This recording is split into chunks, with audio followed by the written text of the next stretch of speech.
जम्मू और कश्मीर की इकोनॉमी में एग्रीकल्चर एक बैकबोन की तरह है, यानी उसकी रीढ़ की हड्डी।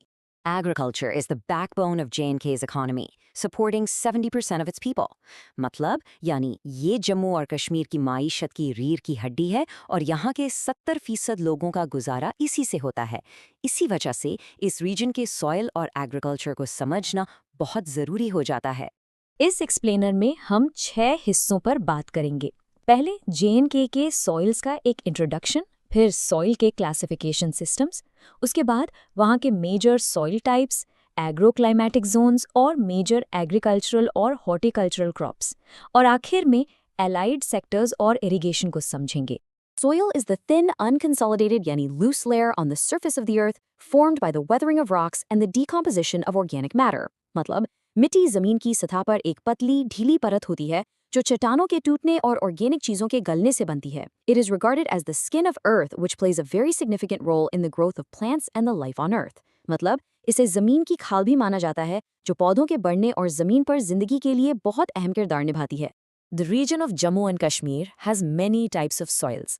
मतलब जम्मू और कश्मीर के इलाके में कई किस्म की मिट्टी पाई जाती है. Generally, soils are loamy and have little clay content in them. मतलब आमतौर पर यहाँ की मिट्टी लोमी है, जिसमें चिकनी मिट्टी यानी क्ले कम होती है. Soils are classified on the basis of area and from the agricultural point of view. मतलब मिट्टी को इलाके और खेतीबाड़ी के नज़रिए से क्लासिफाई किया जाता है. J&K's diverse topography presents a unique and varied agricultural and horticultural canvas. मतलब जम्मू और कश्मीर की अलग-अलग ज़मीनी बनावट खेती और बागबानी के लिए एक अनोखा मौका देती है. The region's unique climatic conditions also support the cultivation of niche products like saffron. मतलब यहाँ के खास मौसमी हालात saffron जैसे स्पेशल प्रोडक्ट्स की खेती में मदद करते हैं. जम्मू और कश्मीर में सॉइल कंजर्वेशन के लिए 1978 में एक डिपार्टमेंट बनाया गया. मतलब इसका शुरुआती मकसद सॉइल और वाटर रिसोर्सेज को बचाना था. वक्त के साथ पानी की अहमियत को देखते हुए 2014 में इसका नाम बदलकर soil and water conservation department कर दिया गया. मतलब इसका नाम इसलिए बदला गया ताकि इसके काम का दायरा और साफ हो सके. चलिए अब सॉइल क्लासिफिकेशन के तरीके देखते हैं. पहला ए, लोकल क्लासिफिकेशन इन J&K. मतलब ये उन खुसूसियात पर मबनी है जो देखी जा सकती हैं. दूसरा बी, क्लासिफिकेशन बेस्ड ऑन एरिया/रीजन. मतलब ये ज़मीनी और मौसमी तकसीम के मुताबिक है. तीसरा C, classification based on agricultural suitability. मतलब इसमें मिट्टी को खेती के अलग अलग इस्तेमाल के लिए बांटा जाता है. और चौथा D, major soil types and their characteristics. मतलब ये मिट्टी की एक साइंटिफिक जमातबंदी है. अब आई लोकल क्लासिफिकेशन देखते हैं. पहला है गुड़ती, जो एक क्लेई सॉइल है. मतलब ये भारी पानी रोकने वाली और जरखेज होती है, लेकिन इसका ड्रेनेज खराब है. इसमें राइस और मस्टर्ड उगता है. फिर है बाल, एक लोमी सॉइल. मतलब इसका टेक्सचर बैलेंस्ड, जरखेजी अच्छी और ड्रेनेज भी आला है. इसमें मेज़, दालें और चारा उगाया जाता है. अगला है सेकेल, एक सैंडी सॉइल. मतलब ये मोटी, कम जरखेज मिट्टी है जिसका ड्रेनेज बहुत अच्छा होता है. इसमें सब्जियां और मिलेट्स उगते हैं. फिर है नंबल, एक पीटी या मार्शी सॉइल.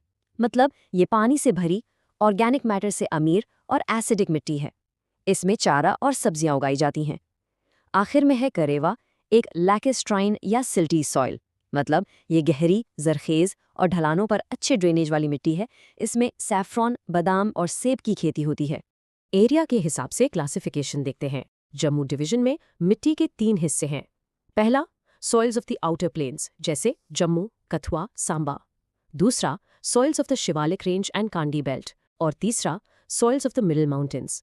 कश्मीर वैली में भी 3 हिस्से हैं. पहला, soils of the valley floor यानी झेलम का मैदान.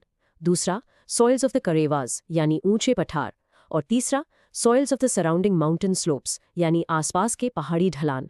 साइंटिफिक तौर पर जम्मू और कश्मीर की मिट्टी को आमतौर पर 8 ग्रुप्स में क्लासिफाई किया जाता है. ये 8 ग्रुप्स हैं: ब्राउन अर्थ या ब्राउन फॉरेस्ट सॉइल्स, डिग्रेडेड या grey brown podzolic soils, red and yellow podzolic soils, hill या mountain forest soils, mountain meadow soils, lithosols, saline alkali soils और अलूवियल सॉइल्स. चलिए अब इनमें से कुछ को डिटेल में देखते हैं. पहला टाइप है ब्राउन अर्थ और ब्राउन फॉरेस्ट सॉइल्स। ये मिड एल्टीट्यूड पहाड़ी ढलानों पर मिलती हैं, जैसे कठुआ, उधमपुर और डोडा में। मतलब इसका रंग ब्राउन से ग्रेश ब्राउन होता है और टेक्सचर लोम से क्ले लोम तक होता है। दूसरा है डिग्रेडेड और ग्रे ब्राउन पोजोलिक सॉइल्स। ये भादरवा, रामबन और किश्तवाड़ के जंगल वाले इलाकों में पाई जाती है। मतलब इसका रंग ग्रे से ब्राउन, टेक्सचर लोम से क्ले तक, और ये एसिडिक होती है। अगला है रेड एंड येलो पोज़ोलिक सॉइल्स। ये जम्मू रीजन के निचले और दरमियानी पहाड़ी ढलानों पर मिलती है, जैसे ऊधमपुर, कठुआ में। मतलब इसका रंग लाल से पीला, टेक्सचर मोटा और पानी रोकने की कैपेसिटी 40% है। फिर आती है हिल और माउंटेन फॉरेस्ट सॉइल्स। ये पहाड़ी इलाकों में दूर तक फैली है, जैसे फिर पांजाल और चिनाब वैली। मतलब इसका रंग डार्क ब्राउन से ग्रेश, टेक्सचर सैंडी लोम से लोम तक, और ये ह्यूमस से भरपूर होती है। फिर है माउंटेन मेडो सॉइल्स। ये ऊंची चरागाहों में मिलती हैं, जैसे गुलमार्ग, पहलगाम और गुरेज में। मतलब इसका रंग डार्क ब्राउन, टेक्सचर सिल्टी लोम से लोम तक, और ये हल्की सी एल्कलाइन होती है। आखिर में है लिथोसॉल्स। ये तेज ढलानों और चोटियों पर मिलती हैं। मतलब इनका टेक्सचर पथरीला लोम जैसा होता है, न्यूट्रिएंट्स कम होते हैं और पानी रोकने की कैपेसिटी भी कम होती है। एग्रोक्लाइमेटिक जोनिंग एक तरीका है, मतलब ये एक सिस्टम है जिससे इलाकों को उनके क्लाइमेट, मिट्टी और ज़मीनी बनावट के आधार पर क्लासिफाई करते हैं, ताकि खेती की संभावनाओं का पता चल सके। जम्मू और कश्मीर यूटी में बुनियादी तौर पर 3 बड़े एग्रोक्लाइमेटिक जोन्स आते हैं। पहला सब ट्रॉपिकल जोन, मतलब जम्मू डिवीजन के मैदानी और निचले पहाड़ी इलाके। दूसरा इंटरमीडिएट जोन, मतलब जम्मू डिवीजन के दरमियानी ऊंचाई वाले पहाड़।